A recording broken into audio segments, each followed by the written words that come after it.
Welcome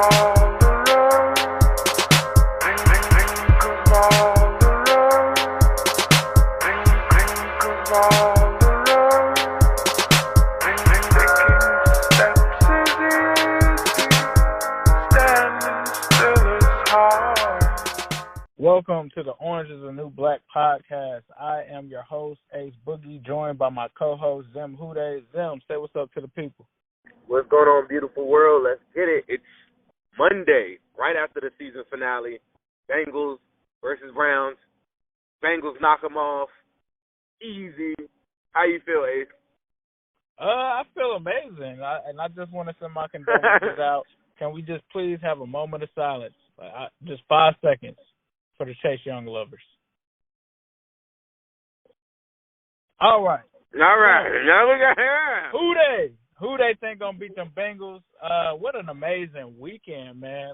It starts off with Joe Burrow throwing not one, not two, not three, 7 touchdowns, 8 touchdowns total, followed up by a disappearance by a man by the name of Chase Young in one of the biggest stages that we've ever seen. Now, in all fairness, Chase Young is an amazing player, amazing talent, but we told you guys, he is a guy that teams will game plan for and teams can take away. You can't take away Joe Burrow, and that's why we wanted to draft a quarterback. But outside of that, it also ends, as Zim has said, with a win against the Browns.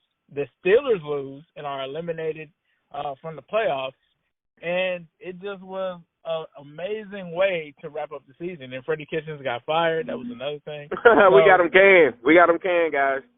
So let's start off, and it's crazy, right? Because last year it was like Baker Mayfield got Marvin Lewis canned, and it's like this week it's like the Bengals kind of return that favor to the Browns to cap off a hectic season for them. But with that being said, then let's start with the Burrow game, because we were texting back and forth. I was in Miami, spending some time with the wife for her birthday weekend. Happy birthday, my phone just wife. kept blowing up. Yes, happy birthday to my wife, for real. Shout out to her. It's actually her birthday today as we're recording this podcast on December 30th. Double happy birthday. Zim, what were your thoughts going through that game? Because we know you've been Team Burrow from day one, basically, and you even actually have number one, the actual draft jersey. You had that made months ago. So yep. What were your thoughts on the game from the Burrow standpoint and the Chase Young standpoint, if you don't mind? Okay, so the Chase Young standpoint is, like you said, just piggybacking off of what you just said. Chase Young is an amazing player. I don't know if you guys have been listening to the podcast long, but I told you one of my childhood friends was the coach at the Master High School. I've seen Chase Young play early on, super dominant in high school, super dominant in college. The last 4 or 5 weeks of the season, though, Chase Young is I don't know if he's taking a little bit off just because he's trying to get ready and make sure he stays healthy, which is the actual opposite thing you should be doing. But teams aren't really even double-teaming him in a lot of these key spots. I think they're finding out a lot of his different weaknesses and different things that can hold him back. But with that said, I still think this is my hot take. I still think Chase Young is going to be a candidate for Rookie of the Year this upcoming year.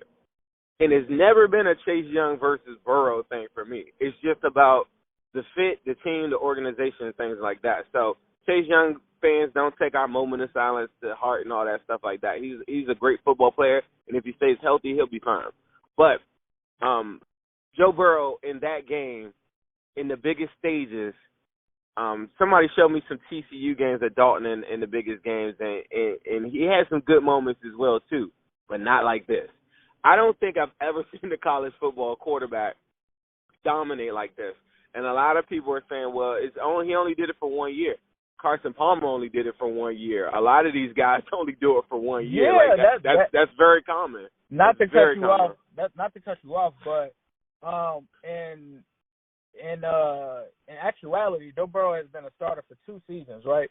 Kyler Murray did it in 1 year. Kyler Murray only played his last year. Baker Mayfield did it in 1 year. So it's kind of crazy that people are kind of bringing that up where, you've looked at the last couple of number one quarterbacks that have been taken. They only played 1 year, and they were Heisman winners. So, what I want to do this thing. I had this thing where I was gonna go through all the scores from yesterday, right? At the end of the show, or at some point in the show, I just want to go through this because you brought up Kyler Murray. Somebody was in my comments saying, "Well, look at Kyler Murray." Da-da-da. I said, "Yeah, absolutely. Look at Kyler Murray. When you watch Kyler Murray play for the Cardinals, yeah, they're missing a bunch of pieces, but he gives them a puncher's chance. Even if you look at Baker Mayfield, had he not gotten greedy on a couple of those throws, his stat line wouldn't look so terrible. And even I never thought for a second that the Bengals were going to lose that game. I said that in the live. I said everybody's playing so free, everybody's smiling. The Bengals, I hadn't seen them play that loose in so long that I was like, there's no way the Browns are going to win this game. It's just a better team, which the Bengals are a lot of these games. They're always the better team. Now, Browns have more talent, but I think the cohesion and everything was there for the Bengals. And in this particular game, they were the better team. And it showed.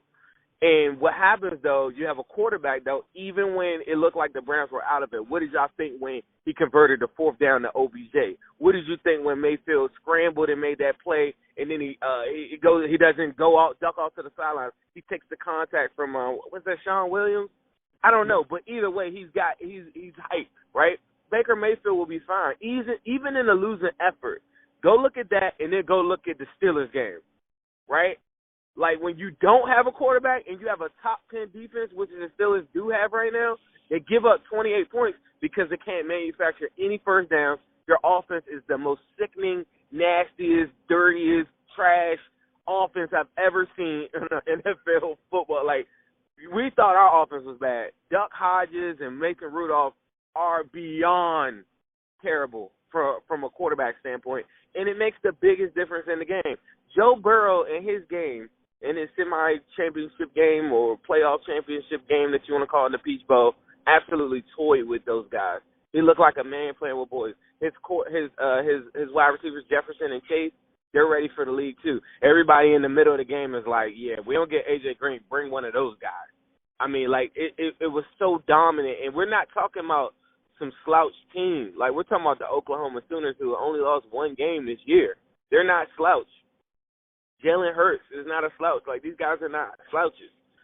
If Joe Burrow if they would have let him put the gas pedal on them, he would have had 10 touchdowns.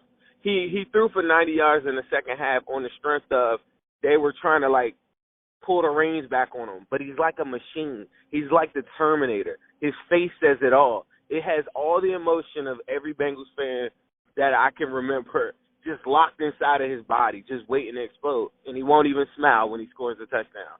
That's like the greatest thing. He's like Ivan Dragic. The guy is like Drago. Yeah, like Drago. He's amazing. You know what I'm saying? In that realm, because he's so cool, he's so calm, and he's so he has that bone in his body is just razor sharp focus, and he just was out to kill. I mean, like, if you were going to make a documentary on how to paint a serial killer, they probably would look like Joe Burrow because he looks crazy as hell when he's throwing all these touchdowns. He doesn't smile, takes contact. They're trying to pull the game back. He does a quarterback sneak and trucks the guy, goes over, gives his teammate a high five, the headbutt, and then walks off the field like he didn't just score 8 touchdowns in a game. Like, it's incredible. Like, I mean, the guy is crazy. And then after the game, he told Tim Tebow, like, yeah, I wasn't even that sharp today. Like, can you imagine that? Who has 8 touchdowns and says, yeah, I wasn't even that sharp. I missed so many throws. Yeah, Tim Tebow runs off the stats and says, yeah, like, you're like 19 for 29 or something. He's like, yeah, could have been a lot better. Like, we missed some throws out there. Some throws I want back. It was 3 drops that he had in the game where his stat line would have looked even better. His quarterback rating was 154. That's like the highest you could possibly have. Like, the guy is an animal, and we're not talking about in a regular season game. This is a semi-championship playoff game right here. Like, this is it. Like, what more do you want? I don't have to sell y'all on this. This is what it is. And I think for the first time ever, as we were watching the game yesterday and the Bengals took care of the Browns, everybody that I could see, I didn't hear one Chase Young. Those Chase Young guys, they're far, far and away now. Like, I mean, everybody's really bought in because I'm not selling everybody on this. This is the next Joe Montana. I don't know what Joe Burrow will be, but what we need is a steady hand force with his leadership is much needed for this team. And then you'll get your emotion from Joe Mixon's and the Tyler Boyds of the world. But A.J. Green paired up with Joe Burrow, like, honestly, I'm 30, but I mean that might give me a wet dream tonight. I'm excited. I'm excited. Like I don't know. Like I watched the whole game. I wanted to win, but all I could think about is Joe to Boyd. I want Eifert back. I want everybody back, and let's just do it again. Let's just run it back again. I totally agree with you. Like we said, man, Chase Young guy. We are not against you. It just was a positional thing. He's still an amazing player. I think that he still should come out and probably will be the best draft prospect of this class. But, it's Burrow, man. So let's get into the Browns game. Lots of things that I took away from this game. Number one, Joe Mixon ends up finishing off the season with 1,100 yards, which is mind-boggling to even fathom how he did that, given how the season started off for him. And then you also have other guys that stood out to me. I talk about guys like Darius Phillips. I had a tweet that I pointed out, which is crazy, right? Because I'm really a big Darius Phillips fan. Yes, he did get mossed by OBJ, but it's OBJ. What do you expect? But the one thing that I pulled away from that is he was the actual team leader in interceptions this season. And, he had 4 total interceptions. How many games did he play? Like 6? 6. It says that he played 8. I don't even think he really played 8. There's no way. We know that he's barely played in some of those games. Like, I can remember, I think, that Bills game when he got that interception and got hurt. He didn't even start that game. Like, I remember they were, like, trying him and putting, like, B.W. Webb, and there was another guy B.W. Webb got abused yesterday, too. His mind escapes me, but they threw this other guy in, and then they finally threw him in, and he gets the interception. But anyway, I say that to Are you talking about Maben? Not Maben. It was another dude. Maben, too. They've tried him with him as well, but there was another guy in there. His name escapes me right now. I was actually surprised we even kept him on the final roster when we had cuts because he was so garbage. But Tony McRae, thank you. Darius Phillips led the team in interceptions, had 4 in 8 games that he barely played in. Drake Kirkpatrick has had 4 total interceptions in the last 4 seasons. Darius Phillips needs to play, people. That's all I'm gonna say. I'm gonna leave it there. We've been saying that on the podcast for a long time, and I think, like and then even after the game, I don't know if you saw that Zach Taylor gave Darius Phillips the game ball, him and Joe Mixon. So I mean, the Bengals aren't ignoring the inevitable. This is not a Marvin Lewis thing where a guy goes crazy like that and they're just going to ignore him. Like, nah, he got the game ball. And then you see John Ross show some flashes, Tyler Boyd. Like, this team can be good. This team can really be good. Carlos Dunlap comes out and gets a couple of sacks. I mean, Zim, what were your thoughts on the Browns game? For the most part, I thought that everybody was pretty solid. It was just a looseness that was happening the whole entire game, and I think that was the biggest difference in the game. It's just like a looseness and a feel to it where I don't think the Bengals players for a doubt thought that they were going to, they if you watch them at the end of the last Browns game, a lot of the players were like, man, we left that one out there, we gave them that one, and they felt like they were a better team. And it really showed up this week, too, when they, when they went to go play. I mean, just suit up. Everybody just went and balled out, so it is what it is. It's not really much. I mean, the highlights that I would have, like I said, is Darius Phillips. It's Joe Mixon going for a career game, all these different things. Right, and I couldn't remember. I know one of our first shows that we did, I know that we did like an over and under, but I think I still lost it because I think it was over or under 1,200 yards for Joe Mixon. But I wouldn't even have fathomed that he would have gotten this close after making that statement early on in the season and seeing how those first 4 games went for him. It's just crazy, and I think like his energy really is infectious. And I saw a lot of fans saying that it is imperative that the Bengals try to re-sign Joe Mixon. Zim, I know that you kind of are lukewarm to, I guess, extending him. I don't want to speak for you, but what are your thoughts on Joe Mixon. Do you think he should be a priority? Clearly, they just also, if you guys are just now listening and you haven't heard, the Bengals have extended Trey Hopkins for, I believe, another 3 years, so he is locked and loaded. But Zim, what are your thoughts on put in the pieces around Burrow? Potentially, I guess, going with a Joe Mixon extension. What are your thoughts on that? Okay, so for the most part, I have been on this thing, like, I look at contracts throughout the NFL.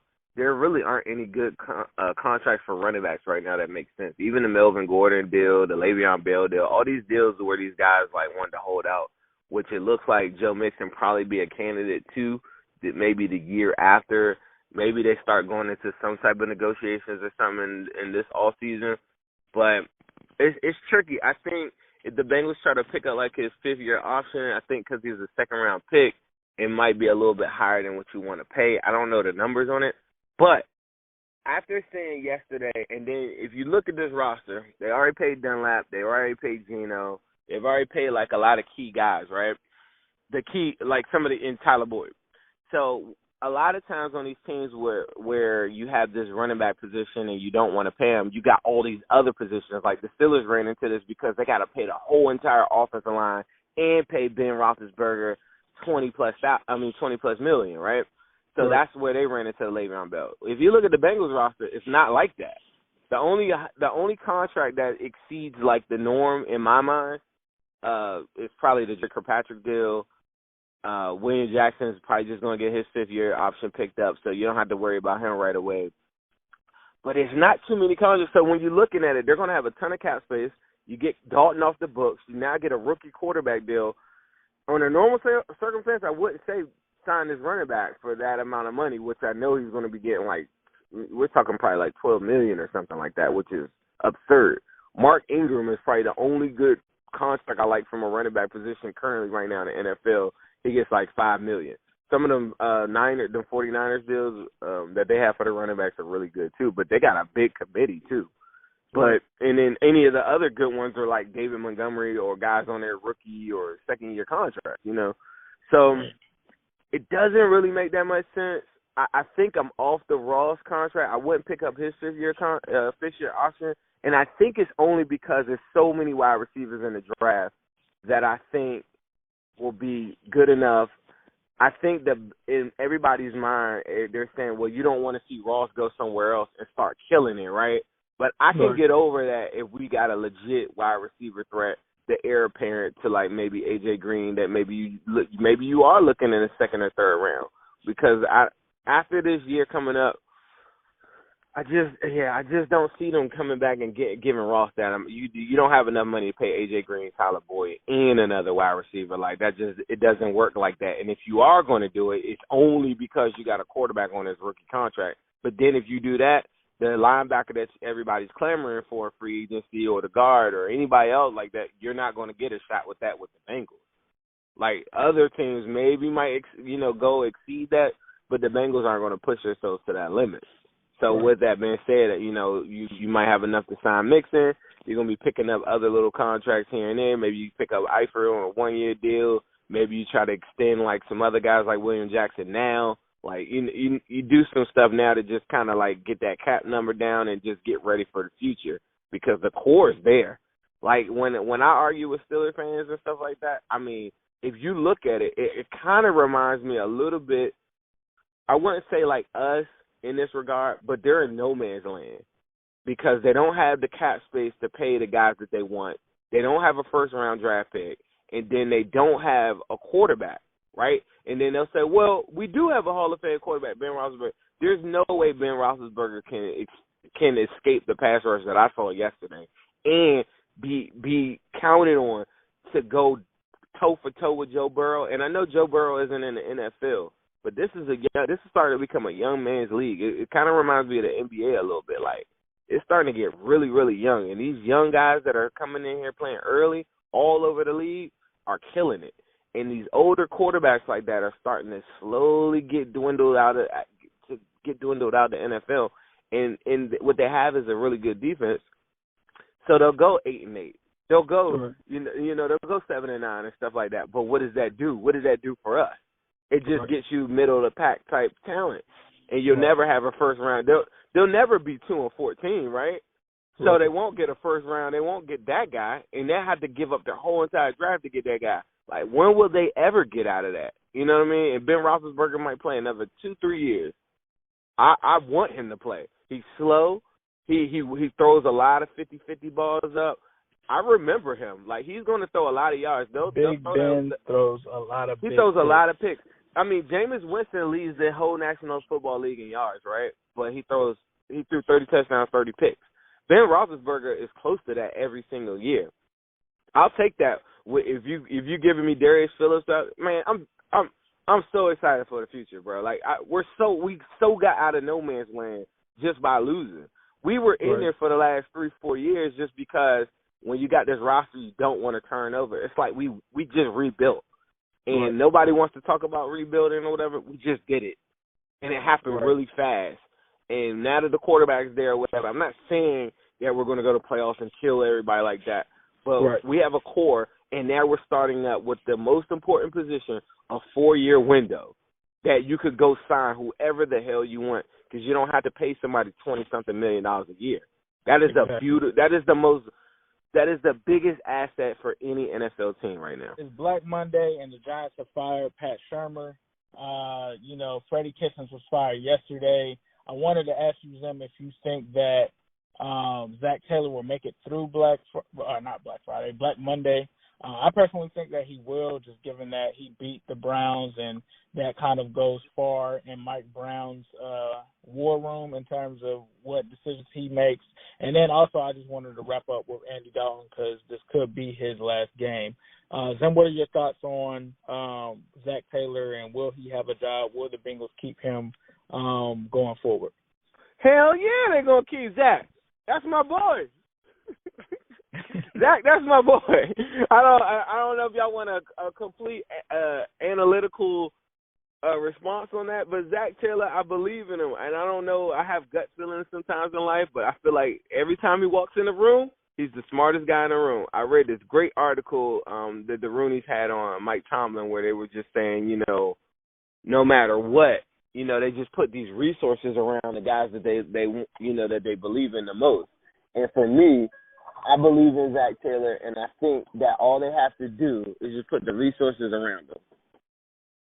Yeah, I tend to agree with you. I think he deserves a shot with getting his own quarterback, his own guy, and a chance to get in there. And I think, like I said, the fact that this team never quit on him bodes very well for him moving forward.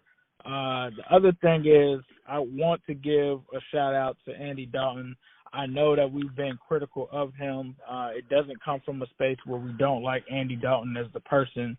For me, he has given us something to cheer for, at least from 2011 until now. We've had some ups and downs with him. I'm not gonna sugarcoat anything, but for the most part, he did make sure that the Bengals were not one of the worst teams in the league, because I can still remember the ESPN report in 2011 where ESPN thought that Carson Palmer's little brother, Jordan Palmer, was going to be the starter for the Bengals, and that we were going to basically be picking in the top 3 for the next 3 years. Obviously, that didn't happen. There was a Dalton and Green era that was started that brought some excitement. But to me, it just felt like it wasn't fulfilling. It wasn't fulfilling, and ultimately that's what kind of did him in after 3 down seasons, not statistically, but from a performance base in terms of the team. They have not been able to recapture that flame that they once had in 2015, and ultimately we had to move on. 2015 has become the new 2005, and it's time for a new day. But thank you, Andy Dalton, for everything that you've done for the city of Cincinnati. Thanks for hanging in there and really leaving it all on the field last night. Nothing personal against you. Definitely have respect for you as a human being. But fuck Dalton.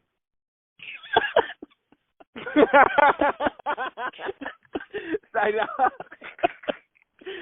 Ace is my partner for life. He try to keep it so G and professional. That's my dog. Listen, I love Andy, man. Everybody knows I got that love-hate relationship with Dalton, too. If I saw Andy, I'd be the first one to try to give him a hug. I wouldn't even dap him up. because I done gone through some battles with him that he doesn't even realize. But, you know what I'm saying? Like, in my mind, I always be telling people, like, this is me, Zim versus Dalton this week. And, like, we had this big showdown, and, like, I'm always trying to prove him wrong and stuff. But, like, yeah. As I watch Duck Hodges and Mason Rudolph, thank God for Andy Dalton, period. Yeah, so with that being said, we're going to leave that here. Hold on, what are we doing for the off season? What are we doing for the off season? What are we going to do? What are we going to do to tell the people to keep on listening to us and how we're going to entertain these people this summer? Be sure to subscribe to New Stripe City on YouTube. That's my YouTube channel. Be sure to follow them on IG, Instagram, for those who are not in the know. That is Instagram at Zim_Hude. Be sure to follow us there, but we're definitely going to be coming back and dropping Orange is the New Black episodes. We're going to try to shoot for one Thursday. We're going to do the year-end awards. So we'll kind of give our takes on the season, who was the most improved, who was the weakest link, things of that nature. So we'll do that Thursday. But, I mean, the season is never over for us. We're going to be hitting you guys with tons of draft coverage. Obviously, with us having the first-round pick or the first pick in the draft, it's likely going to be Burrow. But we'll talk about some of the other needs. Obviously, there's still free agency that has to happen. There's contracts. There's all kind of drama. So keep it tuned here. We appreciate you guys giving us our feedback. We love to get these comments from you guys. We'll start doing mailbags. Maybe we'll do something where we can bring some of the fans on. But we're just going to take this to the new level. The plan is to try to also get to the draft. So me and Zim are working behind the scenes to try to make a draft trip happen. Definitely would love to try to, if we can, do an on-site podcast there during the draft. That would be dope. But we have big things in store for the future. So definitely be sure to subscribe to the Orange is the New Black podcast. We're under the Cincy Jungle Syndicate. So the actual podcast name on the platform that you're listening to is under Cincy Jungle. You can also get the Orange and Black Insider with Anthony. You can also get Matt Minish's Chalk Talk, all kinds of great Bengals information. So be sure to subscribe to us. And Zim, was there anything else that you wanted to say that the fans can look forward to from Orange is the New Black? I just want to say thank you guys for rocking with us. Thank you very much for being a Bengals fan. And the birth of the Burrow babies is here. This is a moment that I think we'll always remember this season. Like, I mean, you could really just go from 2015 till now when we're looking back at this 10, 20 years later. Like, this season was very, very important because it was a rebuild in itself. A lot of those players, like the Preston Browns of the world, like we just got, we had to move on from it. And I think Zach Taylor and the boys will be smart enough to make this happen. And I really, really applaud the fans for being loyal to people like Dalton, who I gave up on a while ago. And, who's to say who's right or wrong? We'll never know. But the fact that you guys are still cheering for Bengals and stuff like that makes me really happy. Because every day of my life, I have to defend myself for being a Bengals fan to people that don't understand it. And I do know this, that next year is going to be very, very fun to watch. And in the off season, we are going to get you ready for it. We're going to do some things, and we're going to have some moments. And if you're rocking with us now, I promise you, you'll be one of them people that'll be able to say, man, I remember I was listening to their podcast, and wasn't really nobody paying attention. Now look at everybody. So keep on listening to us. We got some contests and stuff coming up, too. We're going to be doing some cool things. We're going to keep you guys active. We want all your questions still to come in because we're going to be a lot of moves that are going to get made this offseason. I bet you that. Who that?